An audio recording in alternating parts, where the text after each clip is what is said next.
ઘરે ઘરે બેઠા બધી સુવિધા હોવા છતાં પણ સ્ત્રી એવું કે હું થાકી ગઈ શબ્દ તમે સમજી શકો છો.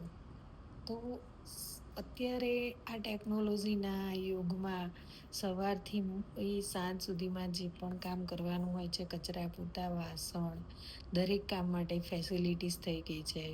ધારો કે તમારે કપડાં ધોવા હોય તો મશીન આવી ગયું છે, કામ કરવું હોય તો એના માટે કામવાળી આવી ગઈ છે, બાળકોને સ્કૂલે જવાનું છે તો એના માટે ગાડી, તમારી જે સુવિધાઓ તમે કરી હોય એ પણ તમારી રેડી થઈ જાય છે.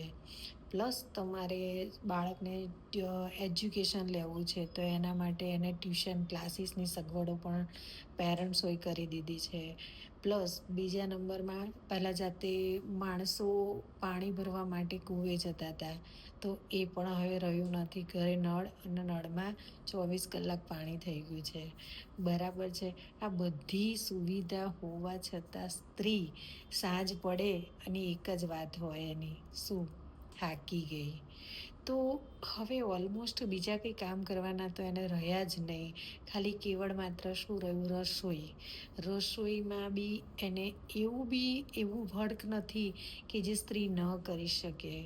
બરાબર છે. બાકીના બધા ઇઝીલી વર્ક એટલા બધા સ્માર્ટ થઈ ગયા કે હવે સ્ત્રીને 90% કોઈ કામની અંદર કોઈ લોડ હોતો જ નથી. પણ તે છતાં એને આખા દિવસ દરમિયાન એને એવું લાગે છે કે આજે મારે ખૂબ કામ કર્યું, ખૂબ હું બિઝી રહી.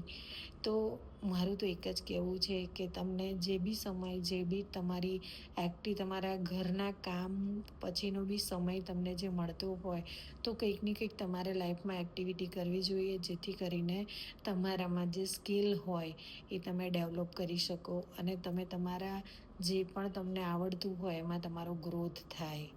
બરાબર છે. તો દિનચર્યાની અંદર હવે પહેલાંના સમય જેવું રહ્યું નથી.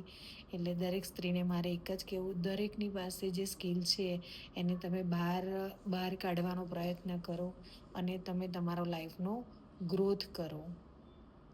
સીતારામ, સીતારામ.